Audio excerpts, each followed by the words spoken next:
morning! I am Marisa Nasino reporting from Aloeteait News Ikitut TV. Here's the headline for today's news.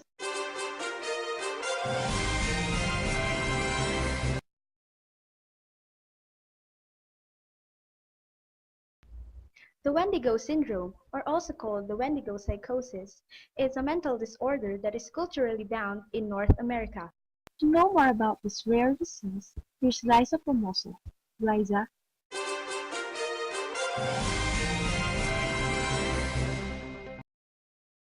Thank you, Ariza.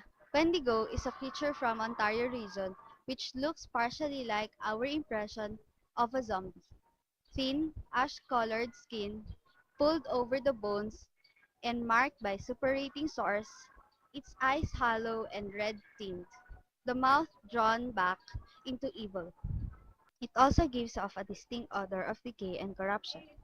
Its breath is often thought to be poisonous. This is a human body which has been turned into a Wendigo. This can be done by evil acts such as eating human flesh or by intense gluttony, because despite their emaciated appearance, Wendigos are great gluttons. They are never satisfied with simply consuming one individual, but the taste of human flesh makes them crave more, and so they go off hunting for other victims. They are never satisfied and will eat any man, woman, or child who ventures into their territory. When a Wendigo eats a person, it gains some of the individual's height and power, and this makes it even more ravenous for human flesh. This is Glyza Pramoso reporting from Aloeteait News. Back to you, Ariza.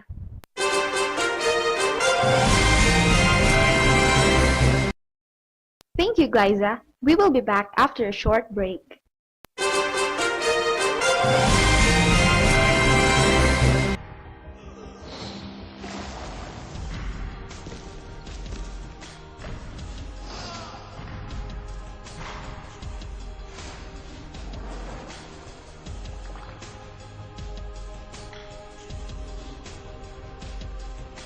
Summit Natural Drinking Water. Reach for it. Official bottled water of Philippine Olympic athletes.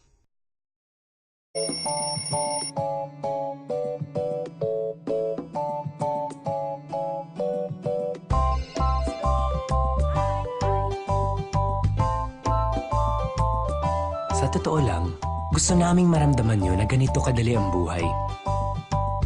Kaya naman nandito kami para sa inyo. Sa lahat ng oras.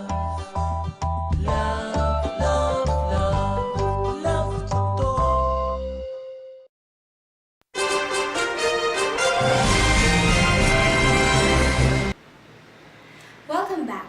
The station has covered a special story about an individual identifying himself as a Wendigo. This clip may contain scenes not suitable for very young audiences.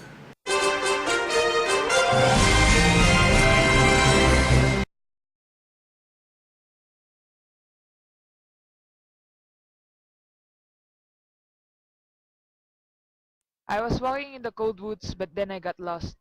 It was too cold that I fainted, and the next thing I know, something was touching me. It was horrifying.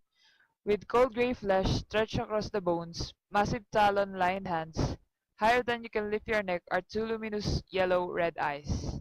After some time, I woke up with the sound of a gun. Suddenly, the hunter came running towards me. I felt a rush inside me. When he reached his hand toward me, I found myself frozen. I wanted to reach his hand, but not to accept his help. All I felt was the desire to put my lips on his warm skin. I was hungry. After an hour, all that's left were scraps of clothes and shreds of flesh. The hunter was gone.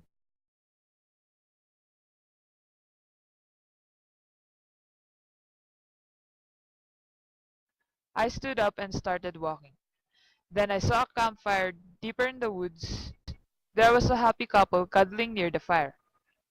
I watched them for hours. When they entered the tent and turned out the lights, I felt the rush came inside my body. My hunger is back.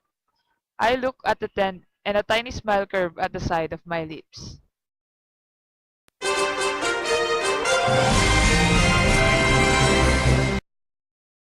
Wang is now admitted in Clarkson Psychological Hospital. We will be back to uncover more mysteries. Hanggang saan aabot ang 20 pesos mo?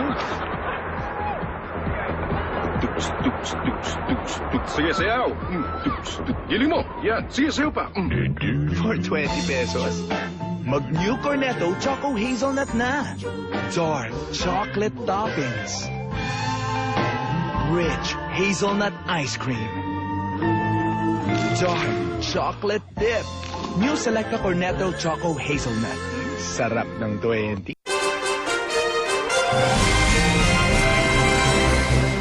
And now we're back. Here's Trisha Linyodong to uncover more mysteries.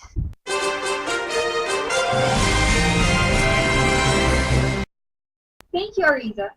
Wendigo is accompanied by violent, irritational behavior and a craving for human flesh. Perhaps the most dangerous form of the creature is that of an invisible forest spirit which can possess passing hunters, as what happened to Wang Du. There is a moral element to the belief, as the Wendigo spirit is only drawn to an individual by evil thoughts, which it can smell. In many instances, the creature approaches its victim through dreams and visions.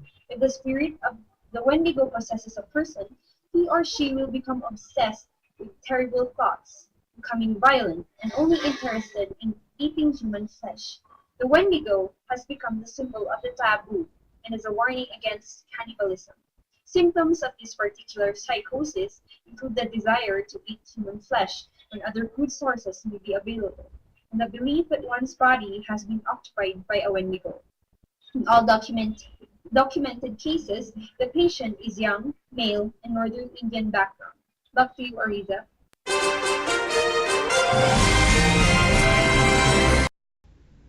Thank you, Trishaline. And now here's Elaine Pambid for some trivias.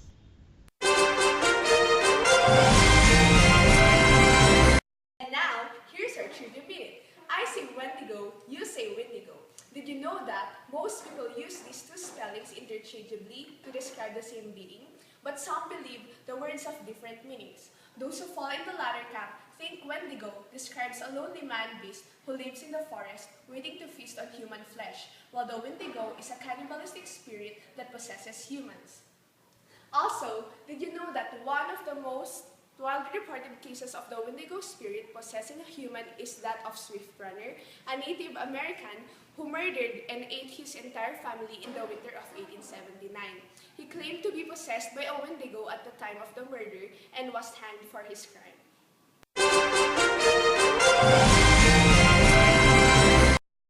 Thank you, Elaine, and thank you for watching Aloeteait News. This is Ariza Nasino reporting from Ikitube TV. Have a nice day.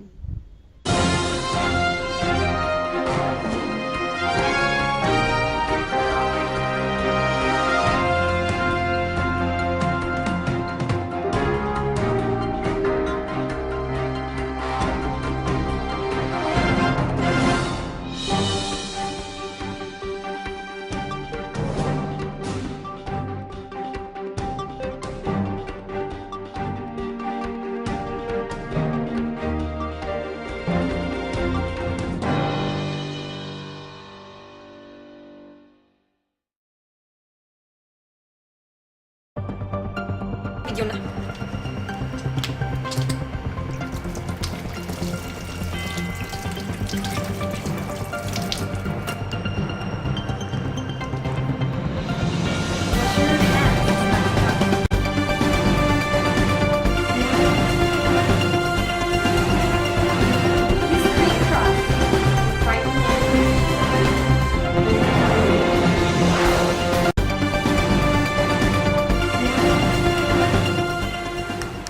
Green Cross, ang #1